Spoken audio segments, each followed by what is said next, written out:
y'all. Welcome to Witty Witty Banter. I'm Monica. And I'm Paola, and today we are talking about spicy takes. It's going to go from everything that we've experienced as a collective during January 2025, y'all. So, yeah. Now I know y'all missed us last week and there was no announcement. We kind of just went silent for a little bit. And if you can't tell by my voice, we were silent for a little bit.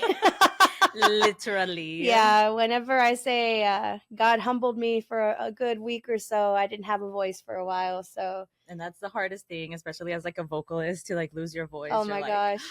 It's still really hard. So if you hear any coughing or sneezing, I apologize, but we got to get back to work. Needed. We had to get back in the studio. We had to be back with you guys, and I missed y'all. I know Paola missed you as well, and Theory. So thank you guys for understanding that we are human and we do get sick sometimes.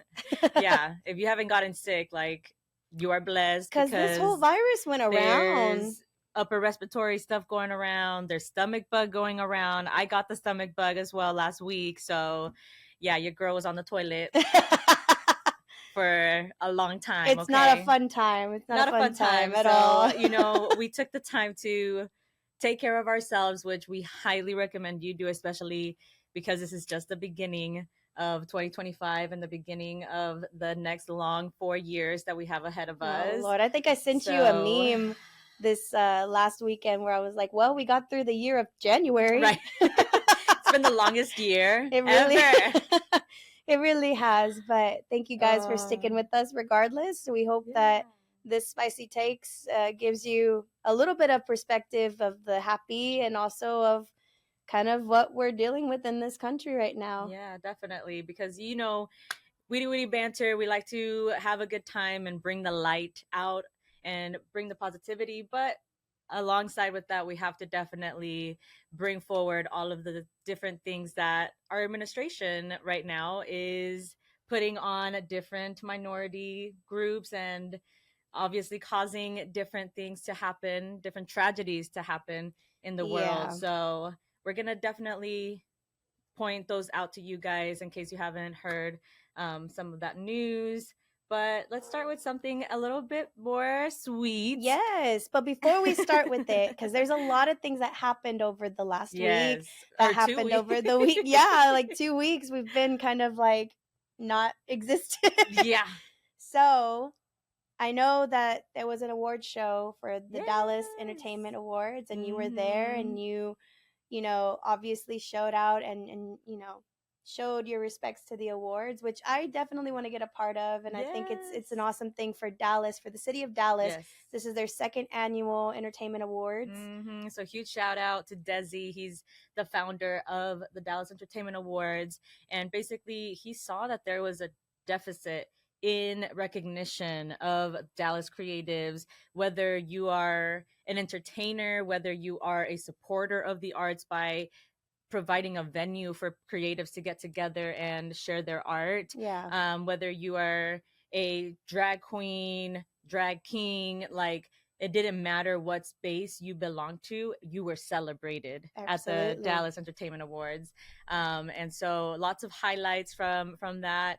Our brothers from Cayuga All Stars 214, they got Latin Song of the Year, and they also won Best Traditional Latin Band Act. And so I've already talked to them about maybe coming on the show. So if you guys can meet them, I personally really enjoy their music and love them dearly, because they are the type of band that takes the culture and makes sure to like acknowledge what's going on in the world.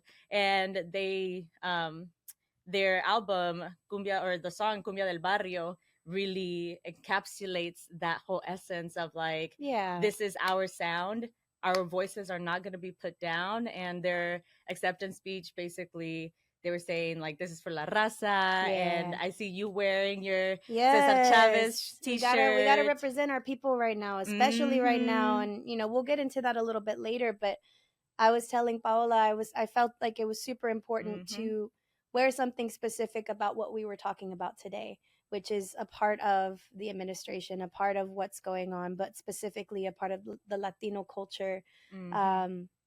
And, you're also wearing something that we're also talking about a little Yeah, bit my little later. Bad Bunny hat. Because y'all know we going to review the Bad Bunny album. Yeah. Now, I know you can't see them, but she also has Selena Quintanilla and Carol G on her Crocs over here. So representing, we're representing the Latinos today. Definitely. No, and so that's super exciting that you got to network and be a part of that. That's the part of the culture of Dallas that I want to be a part of at some Yes. point. So Yes. shout out to all of y'all. Shout out to all the winners. Yes. I know Runaway Sky was up for nomination, Yes, and they were here. Nomination. So, congratulations to all the nominees and all the winners, and hopefully I get plugged in at some point. Girl, you will. I told you got to follow Dallas Entertainment Awards, and then whenever the nominations come out, y'all make sure to nominate Monica Salivar and the band so that they can get recognized as well. At some point, right? Yes, yes. But something did kind of happen, and I do want to mention it. It's a big deal to myself and to my band and to my family members. So that the Hunnell Gold Countdown is a really big deal for the Hunnell industry in general. And it's a syndicated, nationwide syndicated chart that gets put out every week. And my song Ya Lo Sé Que Tú Te Vas is #1 on the charts. And I have to give a big thank you to Carlos Alvarez, who was here, Vanessa Ayala, who was also here, Samantha, everybody at Azteca Records, everybody that was a part of Diosas en Tejas. Thank you guys so much for including me. But also this was just incredible. I was speechless. Literally because I was sick, but like physically I was like, I had to take a day because there was no words. This was a big deal for me and my family. And of course we carved it up just to celebrate. We went to Maggiano's because pasta is where it's at. But thank you so much to the people that have reached out and also who have told me how proud they are of me. Shelly reached out, and hopefully Shelly Lares will come and do the podcast as well. And then of course my biggest supporters, my grandpa reached out, and I have a video on my Instagram where he's crying. And then of course, shout out to my tia Susie, who's been there by my side since the very, very beginning, very humble beginnings too. She wrote a beautiful little post last night, and it meant the world to me. So definitely wanted to talk about some good things, really, really heartfelt things. Yeah, because I think that that's a testimony that these two different things like joy and fear and anxiety can coexist. And like being sick and also celebrating can also coexist at the same time. And I was having some time like struggling to like feel happy during these really dark times that we're living through. But yesterday I took the time to like really process everything and like, okay, let me ground myself and said a little prayer that my sisters and my brothers can ground themselves and rise above the fear that is being inflicted through the news, through all the media, through everything that is going on. And this is just a testimony that yes, you can celebrate, you can be happy, you can search for joy during these dark and trying times. So congratulations to you, friend. You did it. I'm so proud too. Thank you so much. Yes. I am very happy about it. No, but I think you're onto something with that, in the sense that two things can be true at the same time. The fear of what's happening, of not really being in control of your body or like yourself or like anything that's happening around, but also the joy of like so many years have been put into this specific part. And I think people, we tend to, when we are in fear, we tend to stabilize, we tend to brace like for anything, which means we're at a standstill. And so we can't be that right now. Not at all. Yep. I also pray that my people stand up, and wake up and see what is happening in the world and put an end to it, because we still have the power, guys. The people still have power. And I want you guys to really feel that in your hearts and share your passion with anybody that you can share that with. I was talking to my husband, and we did an event on Saturday. It was called Unity Locale. at the West Dallas Dallas College campus, and basically it was meant to bring two communities, the Black and Brown communities, together who coexist in West Dallas, and to really speak on what is happening in the world, what the gentrification that is happening in that part of Dallas. How can we navigate through these trying times where DEI is being torn apart and there's not enough funding for federal agencies to help with poverty, to help with homelessness, and people literally getting pushed out of their homes so that gentrification can happen, right?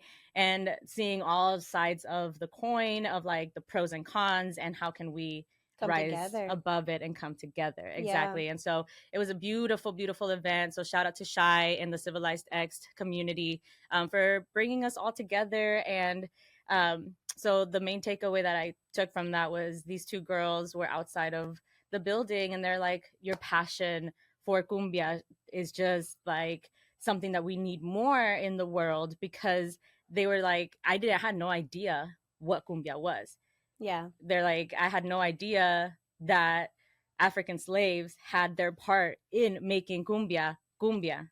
You know? And so then that gave the Black community ownership over this genre as well. And it's not just Latin music, you know, it's our music. Universally, it's universal music, because those two cultures came together and rose above the hatred of slavery. You know, like the Colombian indigenous, the African slaves coming together, merging their cultures, the gaita, the African drums, and creating celebration out of these hard times. So I find a lot of inspiration out of cumbia, and the reason why it runs through my veins is because it symbolizes much more than just party. Hell yeah. You know? Hell yeah. And so to me, cumbia is one of those like political, you can use it as a political genre. And it was really empowering to share that with my community and be able to say like, unidos jamás seremos vencidos, united we will never be broken, like we have to stand together. And the como se dice, the appreciation that I got from both cultures was incredible. And so it was just like, we got this. We can do this. We can stand together and we can rise above it. So that's a celebration in itself. So it was an amazing, amazing event. We only played for like 15 minutes. So I was over here like, dang it, I want more.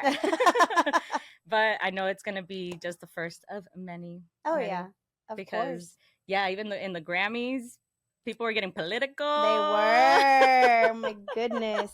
Which I was living for, by the way. I was happy with some of the people that did win, as I'm fixing my microphone. The people that did win, congratulations there too, because that's an amazing feat to even accomplish.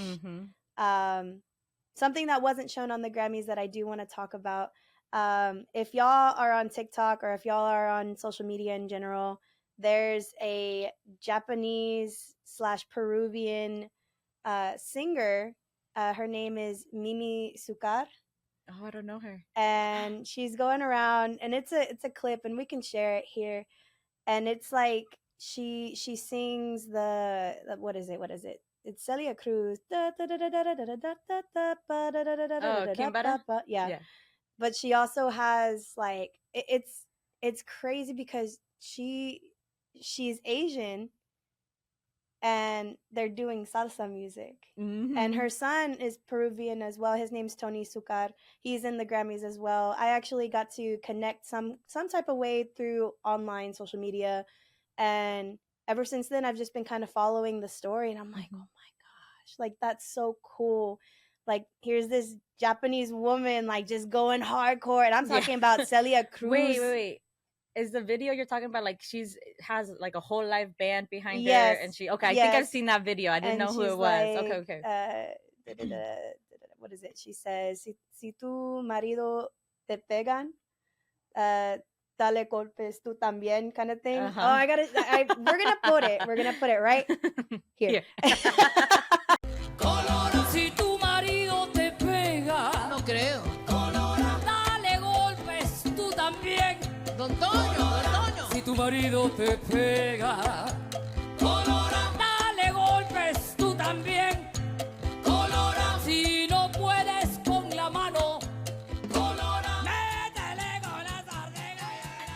It's so cool. They just won their Grammy too with Sheila E. because Sheila E. was also with her, she's a musician as well. Uh-huh. So it wasn't on the Grammys, but I did want to shout it out because I think it's so cool to see cultures collide and also like be talked about and just shout out to them because magnificent work. Like the live album, I listen to it when I just want to like get the vibes going, and then I jump to Bad Bunny's new album too, which we're going to talk about here in just a second. Which is a great segue. Yeah. But congratulations to them. Congratulations to all the Grammy winners. And yeah. Yes, I know. I'm hoping that Bad Bunny wins a Grammy next year for this album. Oh yeah. Oh yeah. There's no way. There's no way. I think he was robbed the first time around. We're not gonna go there. Yeah. But let's leave it in the past. That was a long time ago. It was a long time ago. Not that long ago, but it was a long time ago. But I think that this one definitely deserves album of the year. Oh yeah. Oh yeah. Yeah, the way he like dropped it at the right moment. Oh yeah. Of like when Trump was being inaugurated and like everything was going on. I think he got fired up. I mean, I know he had been working on the album for a while. Right. Because I mean, you don't just like start making an album like overnight. It doesn't just come to you overnight. So obviously, like he had been working on this album for a while, but I think it fired him up even more so. Also, like his relationship with Kendall. Also. Yeah. Also his ex before Kendall. So there's like many different things that go into this album. So go ahead and explain the name of the album and everything like that, because I'm gonna butcher it if it comes out of my mouth. So the album is Debí tirar más fotos, which means I should have posted more pictures. And so a lot of people from all parts of the world are resonating with that title and that song because it talks about not posting or sharing or celebrating those moments with the public for the perception of whatever they're going to say. Yeah. Right. And it's like, because of the fear of what people are going to say, we tend to not share the good, not share the moments, not share the memories. Yeah. And he was like, man, I should have posted this picture. I should have posted these things so that I could have been happy, like just share my happiness with y'all. Yeah. And people are taking it as like, dang, like what's happening in Gaza overseas. It's like, oh, I should have posted more pictures of when my city was beautiful. Yeah. Before this war-torn city is now. See, and that's what I like about music too, especially in this case, because music can take on so many different meanings. It doesn't have to be one singular meaning. Like, ultimately, if you're listening to the lyrics, for me, I have to break it down in English. So I'll listen to it. I'm like, yeah, I can vibe. This is great. Yep, I was twerking within like 1 minute. But then you go and you, like, for me, who, grew up not really understanding Spanish but can read it. So I took it, translated it, and was like, oh, okay, so this is what he's talking about. But then you have other people that are like, they're talking about loved ones that have passed, family members that are gone. It could be about relationships. It could be about political things. It could be about Puerto Rico. It could be about just about anything, which is great because that's how music is supposed to be. It's supposed to be a universal thought that has multiple meanings. Right. And I like to say that music is not a language. Music is a feeling that is evoked, that then can be turned into language, then can be turned into a conversation, which I think Bad Bunny did beautifully and eloquently. Oh, yeah. He was able to bring forward political issues, especially with what's going on with Puerto Rico and how Trump literally targeted Puerto Rico as one of the countries that he was going to be racist towards, like yep. Go ahead and say it. Yep. add Haiti on that list, add Puerto Rico on that list. It's like, so when your governmental official, the highest seat, is sharing racist remarks and supporting racist comedians who are spreading this rhetoric of Puerto Rico is trash. Puerto Ricans are blank and blank. You know, like, obviously you're going to fire up a group of people who, in this case, Bad Bunny has a lot of influence. Oh, yeah. He has the capability of using his platform and his voice to create a movement. And I'm so happy he is using his platform and his voice to create a movement. Finally. Finally. Like, 'Cause I he's think it had started the off- potential, and now it's like, Yeah, I think it started off originally that was his platform anyways, is like, mhm, they want to be us. They want to be mhm, like our culture. They mhm. want to be like our women. They want to be this, they want to be that. And then it switched with the relationship that he was in, but I think he came to realize, like, real quick. I know. I remember when he started dating Kendall, I was like, not upset, because, you know, everybody chooses who they love. Yeah, Like, yeah. I don't have no beef with that. But we know the legacy that the Kardashians have Yeah. of appropriating different cultures and taking them for themselves. Mm-hmm. Kendall with her tequila. Yeah. Girl, you have no business taking a tequila. You know, so things that like probably that burns. It's probably like alcohol, like actual alcohol, rubbing alcohol. So, you know, so I remember having this conversation with Christian, and he knows that I love Bad Bunny. Like, listen, the concert I went to, I bought all the merch. That's why I have this little hat on. Like, Bad Bunny, to me, empowered me as a woman to reclaim my sensuality and reclaim my title as a woman, especially after being in a relationship that did not empower me as a woman, you know? And as a matter of fact, my ex-boyfriend was like, no, I don't want you listening to Bad Bunny because he says a lot of explicit things. Like, you shouldn't be hearing that as a woman. And so it's like, hold on, now I really want to listen to Bad Bunny. Right. What is he really You're saying? Gonna tell me no? Okay, hold on. And so the fact that, like, I was able to, like, really listen to him, and from the beginning he was a very, like, outspoken and political person, speaking up for his people, Puerto Ricans, and, like, the culture of reggaeton.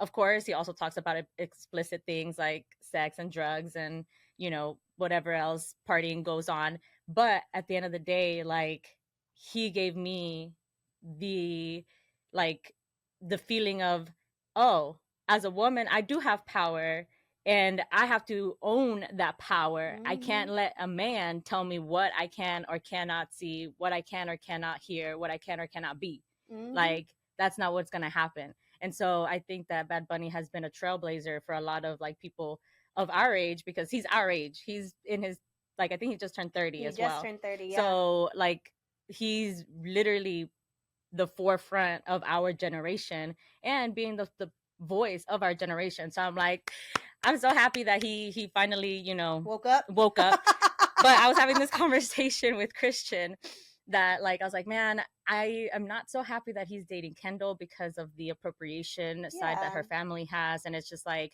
if you really are about your people, like, me personally, I feel like you shouldn't be supporting people who appropriate cultures and don't give credit where credit is due. Well, because eventually you get influenced by the person you're dating. Exactly. So. And Christian was like, no, you're just jealous because he's with Kendall and blah, blah, blah. And I'm like, nah, baby, he could.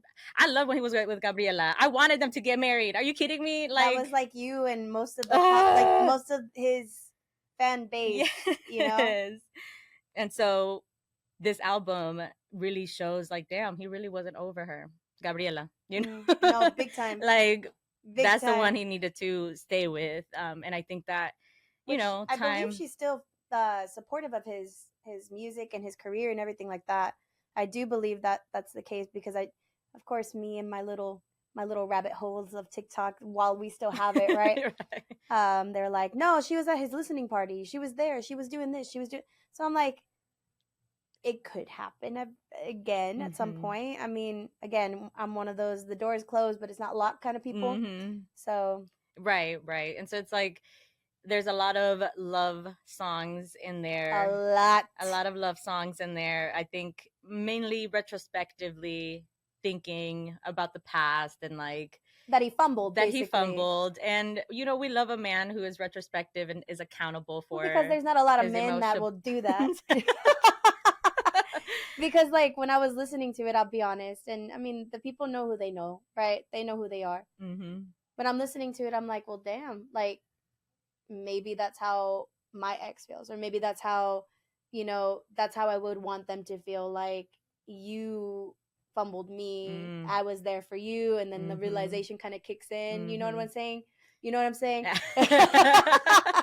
But ultimately, it's one of those things where you're just kind of like, a lot of people can connect with the heartbreak, but a lot of people can also connect with the fact of being on the other side of it. Like, yeah, it's empowering. Like, yes, like, because I was talking to a friend of ours, and she's basically like me, where we grew up more Americanized, and then kind of getting into the culture, and she's a little bit more mixed with different things. um but she loves the album, and I'm just like, dude, like if we break down what it's saying, like, she's like, oh my gosh, like, yeah, like what you're saying is like so right. Like, it does seem like that would be like a viewpoint. And I'm like, yeah, it's empowering, but then it's also like reminiscent of those feelings, those emotions. Dude, I think one of my favorite songs on the album, which is really hard to freaking pinpoint because every single song I'm like, hey, but the one that like got me thinking the most was Turista, which is like the little like guitar ballad type of song, because he talks about how whenever you're sharing yourself with somebody else, they're the tourists, like they're the ones who get to see the best parts of you, and they're the ones who like explore all these things. And whenever you're first starting to be with someone, like you're literally showing them the best of you. And but then when things get hard, like he was talking in his song, he's like, when things get hard, then you get to leave, but I have to stay. Like I have to live with this shit in me, and you can go, and so the same thing you can parallel, right? If you put yourself in the shoes of countries or islands like Hawaii and Puerto Rico, and how the tourism and how colonization has changed these landscapes and have changed the access that people have to these beautiful locations. And so everything that he's been saying is just like, check, check, check. I have no words to continue to acclaim him. So he deserves a win. I hope so. So we're praying for that Grammy for you, Bad Bunny. We right here for you, baby. We're here whenever you want to have a seat with us too. Right. Well, he's also doing a residency in Puerto Rico too, with his band. With his band, but also with tickets that are affordable and for the residents. So that's amazing. See, and that speaks a lot, the type of person that he is. And it's like, somebody can talk their shit, but if your money isn't where your mouth is, and you ain't supporting the people that you say you support, like, I'm gonna call this out because I saw this recently. Like Selena Gomez crying over the immigration things, but you're gonna be in a movie that stereotypes Mexicans. So it's like, your mouth ain't really where your money is, girl. Like, you over there really trying to get that money and then trying to get the clout, but you ain't really doing nothing. I don't really see anything political from her other than crocodile tears. Sorry, I'm gonna say it how it is. No, how I see it. I mean, it's a viewpoint for sure. It's a viewpoint for sure, and there's a lot of people that are upset with it. There's a lot of people upset about her being upset. So it's it's just, there's so much going on right now that I think so many people, they either have their head on straight or they don't know which direction to look.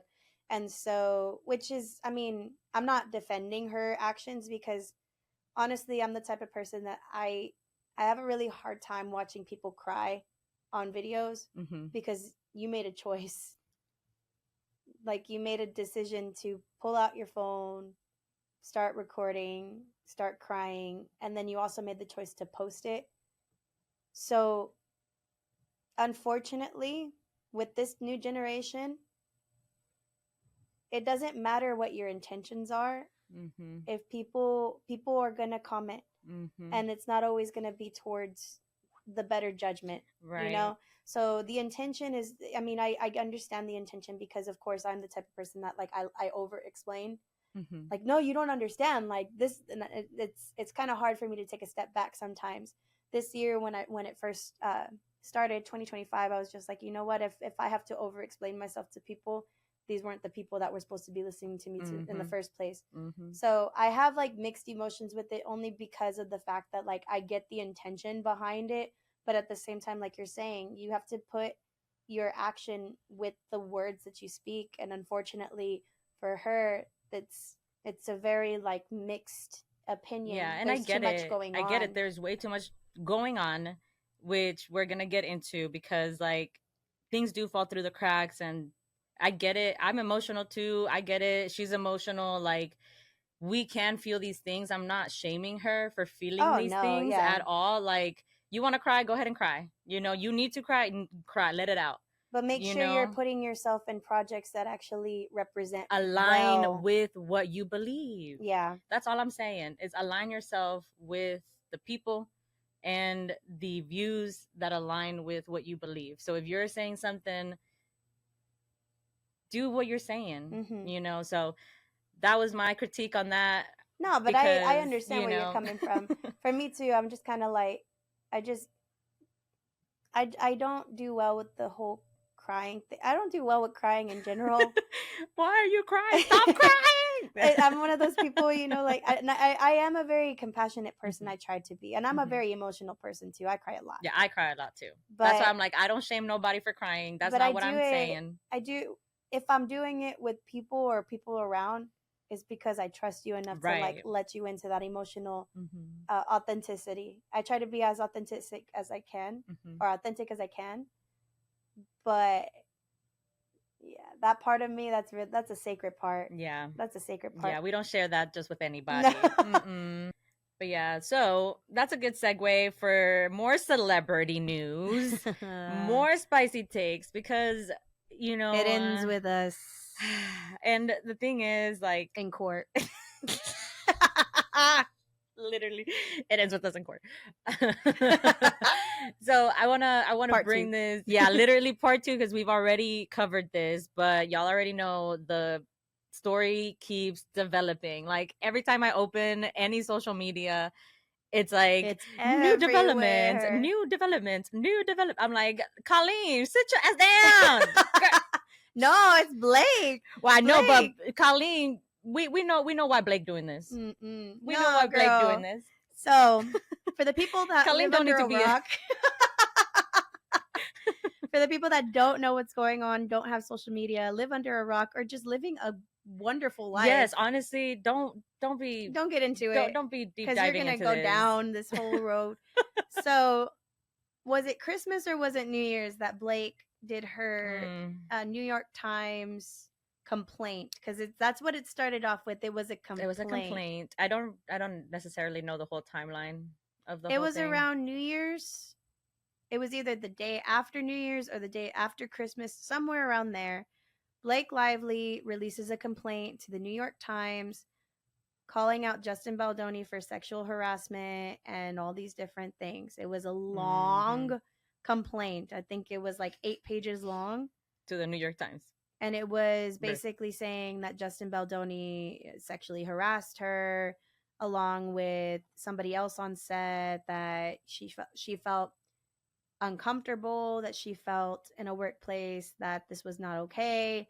A lot of people sided with her because usually whenever it's like a Me Too thing, that's where people go. They want to support the woman. Yes, and I want to also bring this up because of all of the things that are happening in Hollyweird, and like all the SA lawsuits that are being pushed out, one towards Jay-Z, towards Diddy, and there's more implications. Like Kendrick Lamar's label is getting sued now. Like, this just broke. Yeah. So it's like all of these different SA lawsuits and charges and accusations keep coming out, and of course we want to side with the victim, because there is nothing worse than victim blaming and victim shaming.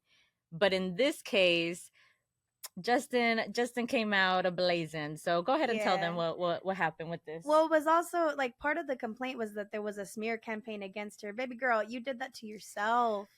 Yeah. You did it to yourself. You are the reason why people don't like you. Like sorry.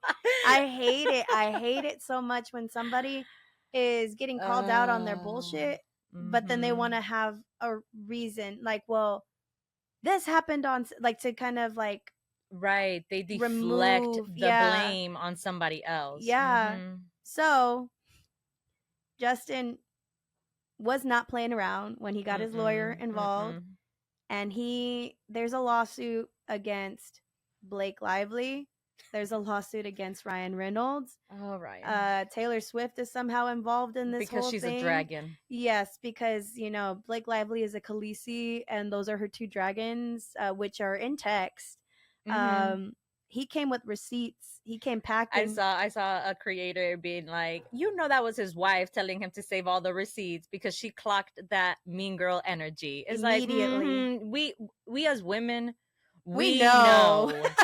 We can read a mean girl. We can smell a mean girl. She didn't even have to talk. A mile away. She didn't even have to talk. It's just the face, and we look at each other and we're like, she's sus. Because she's a snake. Okay. That's suspicious. That's weird. So yeah, I was like, you know what? Yeah, she's right. It was probably the wife who was like, without save a doubt. every single freaking text, every single freaking detail. Tell them about the video. I want to get into this video. So there are things called dailies that are created throughout the whole filming process. And basically, Justin Baldoni leaked it. It's like, what, 10 minutes long, I believe? Like around 8-10 minutes long? I think the last that I saw, I thought it was a 17-minute. Oh, it's long. It's a long minute. Like a long scene because Blake Lively wanted as long as you could so that they could get as many takes as they could to whatever, make it the best as possible. And don't get me wrong, like Justin Baldoni is hot as hell. Like he is. We saw him on Jane the Virgin and fell in love with him there. We're like, even though you don't want to be the daddy, you are the daddy, okay? You're the zaddy. Well, he was also on like an episode of Sweet Life of Zack and Cody. What? Yeah, long time ago. And I forgot. I was like, oh, he was hot then too. No wonder, But on Jane the Virgin, he plays the heartthrob. He plays the zaddy. The zaddy very, very well because that's his charisma. He's exotic looking. He's very intelligent and he's very charming. He's well spoken. Yes. And he has that great eye contact. Yes. That I'm sure melted Blake's panties off. He's not an insecure man. Yeah. And that's the problem. I think in this day and age, we're supposed to expect insecurities. We're supposed to expect a man to not own up to the fact that this is what he does for a living, He's not an insecure man because he loves his wife. He talks nothing but about his wife. In the video, he's talking about his wife. And he talks kindly about his wife, where the contrast with Blake, she's like, oh yeah, we can't shut up, and kind of degrading their relationship basically, a little bit. Like making it comical. And then she talks about his nose. Girl, have you seen you? I mean, they did joke about it, and there's like, yeah, there's nothing but nose, and she was like, yeah, we have nose, or something like that, which is apparently something he is a little insecure about. It's in the past, a lot of different things come up about him being insecure with that part of his body, because obviously, it is, it is big. It's big, but it's also it's a ethnic indicator. You know how we have different features, right. I mean, ultimately, that's just a part of his identity. And the fact is, it's not really a joke if you keep it going as long as she kept it going. Yeah, that's true. Saying, it's more shaming. I've been wanting to discuss this. We just need to take an insurance month, and it's not a joke anymore at that point. You're just going on and on and on. And there's so much to this lawsuit. she's trying to get the lawyer gagged, like a gag order against the lawyer. Where right, because okay, so first she puts out this claim to the New York Times, which is not even a like I guess like a court order or anything. It's media. Yeah. So obviously you can tell she's trying to change the media, change the perception of the public. But then when Justin does that, it's like, no, you can't do that. That's against the law. She's trying to get it gagged. She's trying to get it dismissed. Mm-hmm. I'm like, baby girl, like that's not how the law works. Right. And so for me, it's like if you really were a victim of SA or any type of thing and you are putting this lawsuit forward, you don't back down. Mm-mm. You do not go back on your word. No. And it seems like they are trying to go back on their word. They wanted to destroy him. Mm-hmm. They wanted to destroy him so badly. He got an award taken away from him from being a feminist, like from being like a male feminist. Mm-hmm. He got dropped by his talent agency, which is the same which is the biggest talent agency, I believe, in California. I believe so. Which is the same talent agency that Ryan Reynolds is on. Which, let's get into him a little bit because I am a little disappointed about him. Mm-hmm. I have been a huge Ryan Reynolds fan. Same here. Deadpool.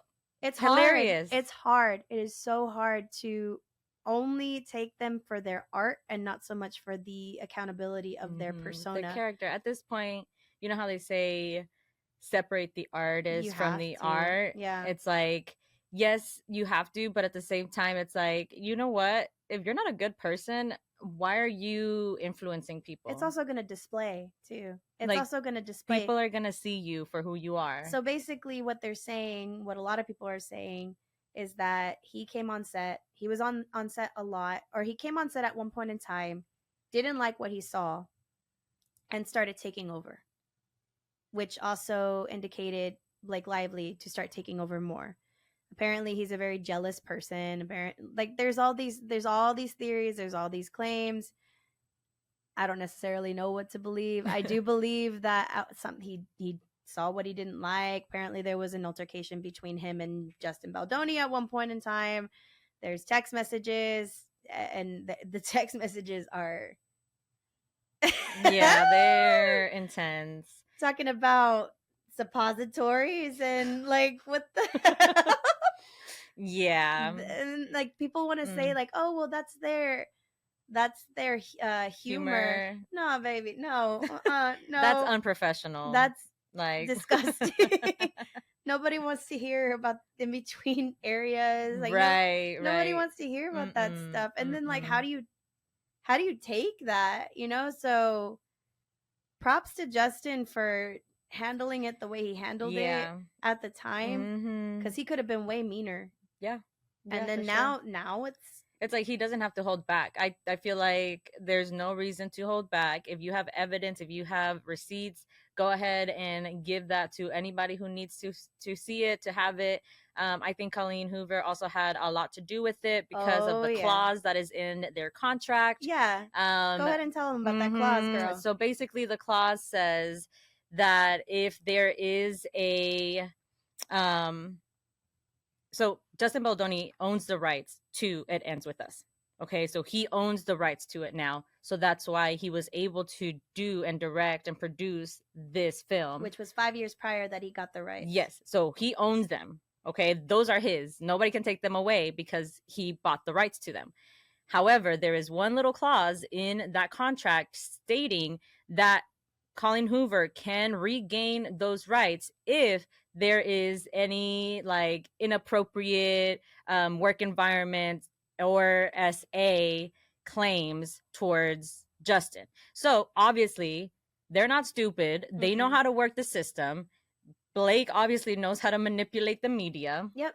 And they went to bat so that Blake could get the rights and so that they could do the film that way. So that's why I said, Colleen, you need to sit Chaz down. Yep. And allow Justin to do what he needs to do, because he would have done the right thing. And it's time for people to stand up for what's right, and it's time for people to stand by the people who are trying to do right. Apparently she's retiring apparently he amended his lawsuit and added more information due to the fact that the TikTokers were investigating, the man. TikTokers They're were like tucking. little FBI agents. So apparently she had this complaint building since October. Mm. And the reason and how they found out was from the little, you know how like pictures they have like time stamps and everything. Oh, yes.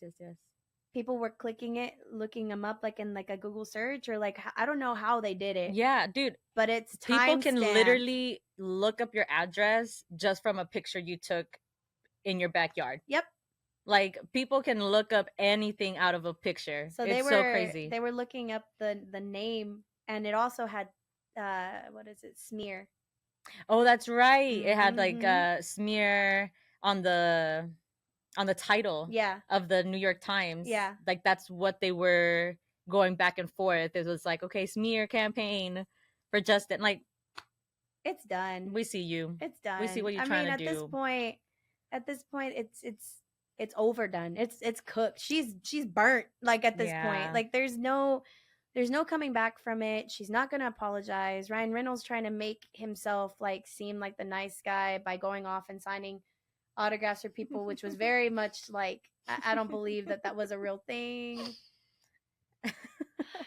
Yeah, so it really does end with them in court, and I hope they can figure it out, because there's way too many. There's bigger fish to fry out here than We're trying tired. to smear someone's Estoy career. cansada. Yes, and we're tired of all y'all bullshit. For real. And you know who else I'm tired of? Trump. I'm tired of him.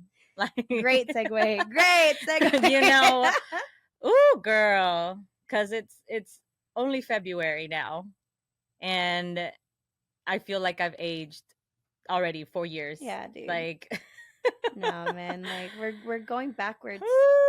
We are backwards. We are, and that's the reality, guys. Because the executive orders that he has put in place have taken us back to prior to the civil rights movement, back to the 1950s.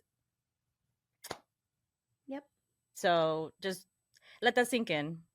It's 2025, and we are living in a society that is maybe about to be worse off than people living in the 1950s.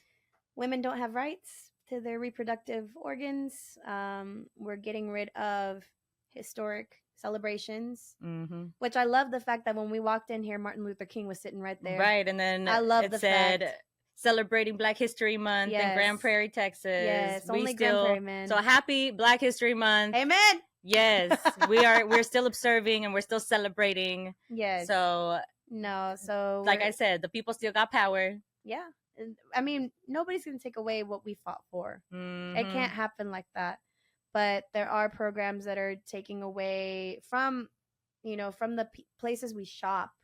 So Target was one, Lowe's was one, I think Walmart. They're taking away, what is it called? It's like the DEI. So diversity, equity, and inclusion.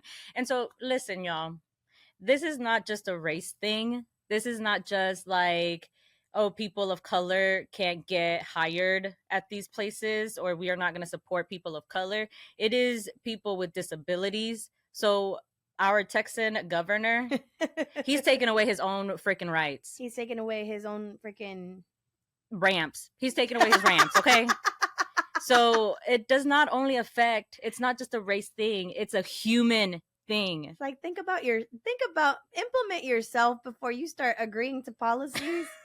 You know what I'm saying? Yes. Like you got people that I'm like, people of color. I'm like, now listen, this whole FAA thing happening, and like how because we're in the DEI topic, and how he immediately turned the Washington crash into something political. Yeah. And saying, oh, it's DEI's fault that we are able to hire diversity and hire people who aren't qualified or aren't smart enough. And mind you, there have been like 6 crashes within this first week. And it's not because of DEI, baby. It's because you defunded the FAA. And instead of having 2 traffic controllers, we have 1.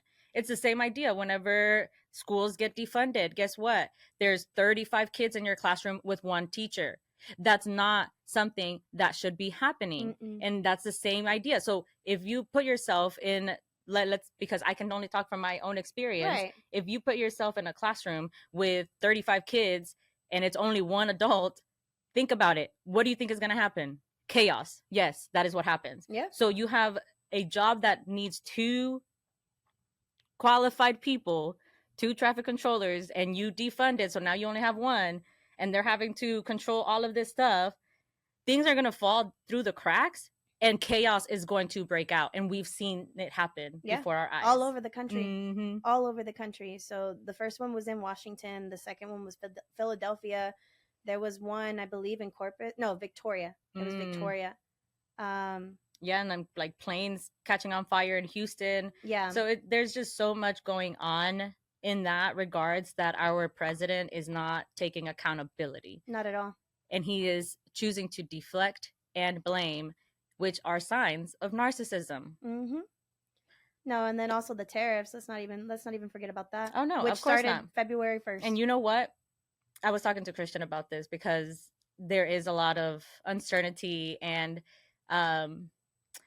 I actually am not even mad that Mexico and Canada are tariffing the US back and are keeping our asses accountable. Yeah. Because that is what we need. We need the world to literally push down on our administration and say enough is enough. You're not going to do this because his plan, Project 2025, not only affects the United States, it affects the world, it affects our environment, it affects our legacy as humans. Period. Straight up. And so we need the whole world to keep the United States accountable. And if that means you need to tariff us and our goods are going to be more expensive, hopefully the people who voted for Trump can really experience what that really means and what that really feels like. Because guess what? You're living through history right now. Yep. This is what you chose. We chose it as an American people. I sure as hell didn't. But as an American, as an American people, because a Democrat country is going to put the person in power, whether or not we voted ourselves. We do need to take accountability, because guess what? I did not go out there and canvass for Kamala Harris. I sure as hell did not like go door to door and do my part. So yeah, the American people sure did put him up there. Okay, so we all need to be accountable for what is happening, and we now need to stand up and continue to be even louder to not allow more shit to go down. Yeah, you know. So it's just like, thank you, Canada. Thank you, Mexico. So keep putting that pressure on us. Keep doing that. Like, I don't love it, but it needs to happen. Or else, they did mention too that it's not something that they wanted to do, because they do realize that this is not in total what the American population would have wanted, but they're doing it because they have to. Yeah, they're doing it because they have to. But another thing that has been happening with Trump coming into office is the mass deportations, and also creating private prisons for the deportations. You have countries like Colombia that were basically saying, we're not going to allow military planes to land or commercial planes to land with, ICE and with the deportations of these migrants, as well as Mexico. Mexico, I think, also said the same thing. They said they're going to deport American residents who were not born in Mexico. They're going to deport them back to the United States. Yeah. And then now they're also talking about basically, I think it said a private prison in Guantanamo Bay or something. And we already know Guantanamo Bay, what they be doing over there. Yeah. And if you don't, look it up. Well, here's the thing about that too, because we just witnessed or paid tribute to the Holocaust not that long ago. This is how it started. This is how it started with mass deportation. It's not so much that it started with, oh, we just hate Jews, and so we're going to put them in these camps. The camps were created out of like private prison systems. Yeah. And that is exactly how they're moving about this. And I just read a speech. I can't remember who it was written by, but it was the perils of indifference. And so when people are indifferent to these causes, like people were indifferent of the Holocaust, and how he mentioned how a ship of Jewish immigrants were turned away from the United States to go back to Nazi Germany. That was indifference of the United States government. Yeah. And so right now we do not need indifference. We do not need indifference from these countries and just being like, okay, whatever. No, we need people to stand up for what is right. Yeah. And we can't just be like, oh, it doesn't affect me. I'm rich, so whatever. It's not going to affect me. Oh, I'm white. Whatever. It doesn't affect me. And guess what? The pilot of the helicopter that Trump was saying was not qualified enough. And it was because she was a diverse hire. It was a white woman. Yeah, we say things and ask questions later. Mm-hmm. Especially with the pardons, too, of January 6th. Right. So it's like he literally told y'all what he was going to do, and he is doing it. Mm-hmm. And it's sad to know that, yes, white women were part of the group that voted for him. It's sad to know that Latino men were the men who put Trump up there. The numbers are out there. I'm not making this up. The percentages are out there. So obviously there's a bigger conversation that needs to happen. And who is being targeted? White women, Latino men. Mm-hmm. Basically. So we need to wake up, y'all. We need to wake up. And it sucks that we have to have these conversations. And I personally don't want to shy away from these conversations. No, I want to have important. these hard conversations because that's how we grow as people and how we grow as a society and a civilization. And if we do not speak out on what is right, which I want to give a huge shout out to Dallas Cumbia and the organizers of the marches that went on yesterday. I know Arlington had a march. Dallas had a march. Fort Worth had a march. So I want to congratulate y'all for bringing our community together and giving a platform to anybody who wants to stand up for what is right. And we need more people to mobilize, more people to continue talking and networking and working together, because that's what's going to take this nightmare and we're going to be able to turn it around. And this is history in its making. And it's going to be tough. It's going to be hard, but it's going to be worth it. Like, we need to fight for what is right. Yep. Absolutely. No, I mean, we mentioned that this was going to be one of those episodes where the spicy is going to be. Mm-hmm. And, you know, I've been praying a lot on this, and I've been like I said, I have been struggling with like, how do I put what I'm feeling into words? How do I manifest like my emotions to where it, because you know, you don't want to be like always political, like, oh, why are you always political? It's like, bruh, everything we do is political at this point. I mean, it's hard to avoid nowadays. Yeah, it's the money you make is political. The medication you take is political. Like, I'm sorry to say it, but that's the world we live in. And I am tired of what is going on. And I'm the type of person that if you are complaining about your situation and you don't do anything about it, then you are compliant to your situation. Mm-hmm. Yep. So complaining without action is compliance, and it's indifference. And that speech like gave me so much empowerment. Like, I was telling Christian, we were in our hammocks, and I've been feeling a lot of fear. I've been feeling a lot of anxiety. And I think part of it is because we're just so connected to our phones that we don't seek out human connection and human interaction.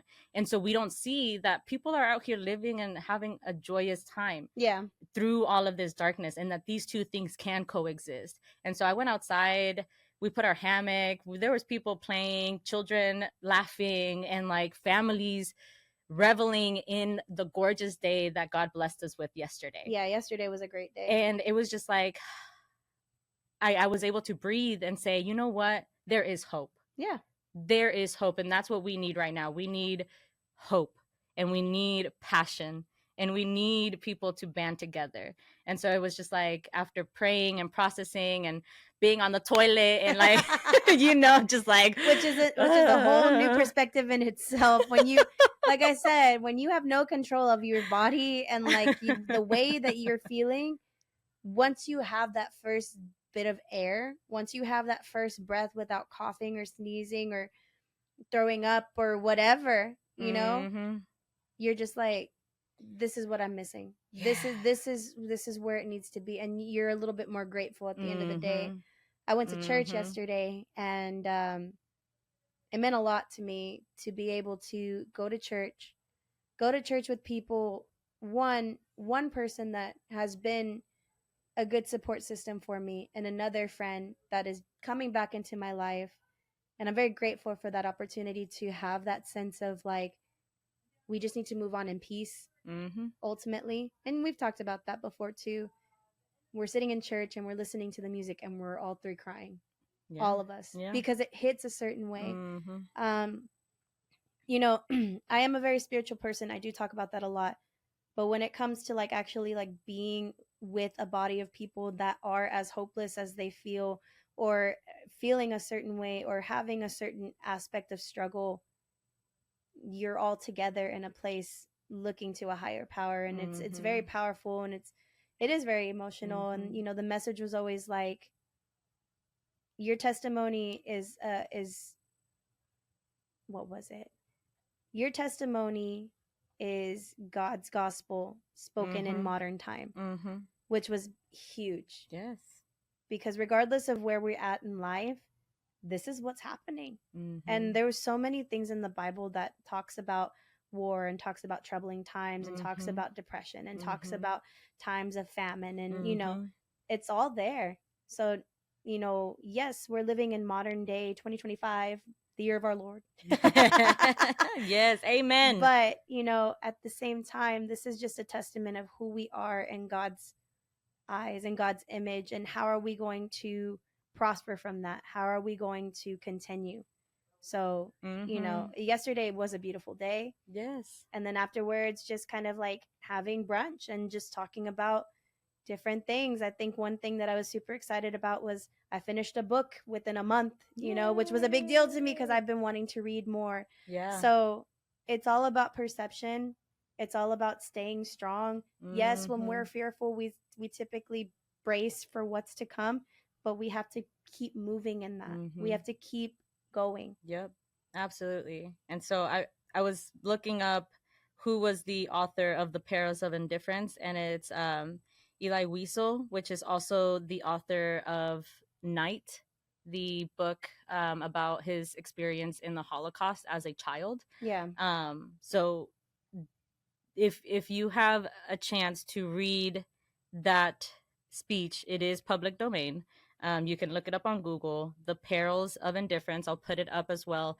And I hope that you guys get fired up and you can find community, just like you were saying, and be able to lean on each other through these hard times. Yeah. Because this is what we need. We need community. We need hope. We need people to speak out for what is right. We need people to speak out with passion. And I hope that you guys take care of yourselves, because we need to maintain grounded. We need to stay grounded in our beliefs, in our community, in our faith, because this is just beginning, guys. This is the beginning, but it's not the end. Now, if y'all need anybody to talk to, we are here for you guys on our social media, on our personal platforms, on Instagram. We are also at wittywittybanter@gmail.com if you want to reach out and just kind of talk about the episode or what you thought. We're on YouTube, Facebook, TikTok, Instagram for sure. Our main source of the podcast is typically on Spotify, but we should be on all platforms for podcasts. And the video also on YouTube. So make sure to share, like, and subscribe. That's going to help us grow a lot more. So if you really love what we're doing, make sure and go ahead and share it with your people. Go ahead and subscribe to our channel so that way we can get our voices across many different devices. And we have some cool things happening, and we'll keep you guys posted. Until then, guys, Bye.